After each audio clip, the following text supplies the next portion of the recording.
Bonjour à tous. Comme vous pouvez le remarquer sur l'affichage de l'école et sur les murs, aujourd'hui est une journée particulière, c'est la journée de la femme. Et les élèves ont choisi de fêter cet événement dignement. Ils ont préparé pas mal d'exposés, pas mal de recherches. Ils ont parlé de Marie Curie, d'Angela Merkel, de Malala, de Leila Slimani qui a remporté le prix Goncourt. Cette journée symbolise pour nous la femme et son pouvoir sur l'humanité. La femme a eu beaucoup d'apports sur cette terre. Nous avons profité de l'occasion pour en parler. La femme marocaine est forte, elle a un point très important quant à l'éducation. Elle a un point très important dans la construction de l'enfant, dans son développement personnel et dans le développement du pays.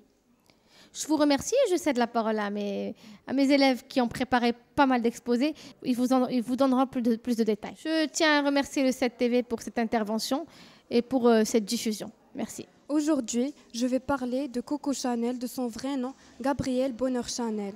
Elle m'inspire beaucoup. Elle a vécu son enfance dans un orphelinat. Elle perd sa mère alors qu'elle n'a que 14 ans. Père indigne, mère décédée, frères et sœurs livrés à eux-mêmes.